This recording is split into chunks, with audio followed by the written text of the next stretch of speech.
সম্মানিত ভাই এবং বোনেরা, আসসালামু আলাইকুম। আশা করি আপনারা সবাই ভালো আছেন। আজকে আমি আপনাদের সঙ্গে শেয়ার করব যে এই গরমে, এই প্রচণ্ড গরমে আপনারা কিভাবে আপনার মুরগির পাতলা পায়খানা জনিত সমস্যা দূর করবেন, তাও আবার অনলি মাত্র 2টা গাছের পাতা দিয়ে। তার কারণ এখন কিন্তু আমাদের মুরগিগুলোর যে সমস্যার সম্মুখীন হচ্ছেন সেটা হচ্ছে পাতলা পায়খানা। আর এই পাতলা পায়খানার কারণে কিন্তু আমাদের মুরগিগুলো কিন্তু মারা যাচ্ছে, বিশেষ করে এই আমাশাজনিত সমস্যা। আর এই আমাশাজনিত সমস্যা দুই রকম হচ্ছে, দুইটা পদ্ধতিতে আমাদের আমাশা রোগটা হচ্ছে। প্রথম যে পদ্ধতিতে আমাদের মুরগিগুলোর আমাশার সমস্যা হচ্ছে সেটা হচ্ছে আমাদের মুরগির যে পাতলা পায়খানাটা করছে সেটা হচ্ছে গন্ধযুক্ত। যে পাতলা পায়খানাটা করছে সেই যে মুরগিটা পাতলা পায়খানা করছে সেই মুরগি দেখবেন যে প্রচণ্ড গন্ধ বাড়াচ্ছে এই পাতলা পায়খানা থেকে। আরেকটা সমস্যা হচ্ছে মুরগি পাতলা পায়খানা করছে কিন্তু গন্ধ নাই। এই দুইটা এই সমস্যার কারণেই কিন্তু আমাদের মুরগিগুলো কিন্তু মারা যেতে পারে বা মারা যাচ্ছে, অনেকেরই মারা যাচ্ছে। তো এইটার সমাধান অনলি মাত্র 2টা গাছের পাতা দিয়ে। আর 2টা গাছের পাতা দিয়ে আপনারা সমস্যার সমাধান করবেন। যে মুরগিটার পাতলা পায়খানাটা গন্ধযুক্ত, অবশ্যই আপনারা চেষ্টা করবেন যে ওই মুরগিটাকে আলাদা করে চিকিৎসা দেওয়ার জন্য।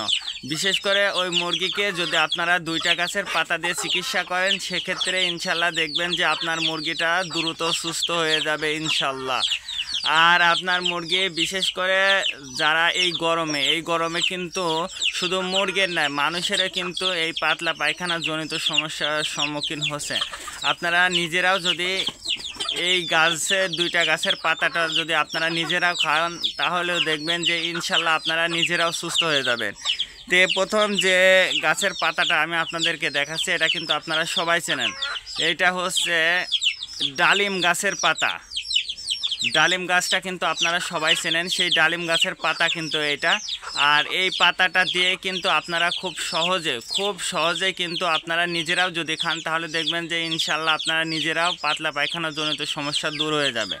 তো এটা হচ্ছে ডালিম গাছের পাতা। আর একটা পাতা, সেটাও কিন্তু আপনারা চেনেন, সেটা কিন্তু এটা হচ্ছে পেয়ারার পাতা। পেয়ারা এবং ডালিমের পাতা যদি একসাথে করে বেটে যদি আপনি নিজেও খান, আপনি নিজেও সুস্থ হয়ে যাবেন। এবং আপনি যদি আপনার মুরগিকেও যদি এই পাতাটা খান, সেক্ষেত্রে দেখবেন যে আপনার মুরগিটাও কিন্তু দ্রুত সুস্থ হয়ে যাবে ইনশাল্লাহ।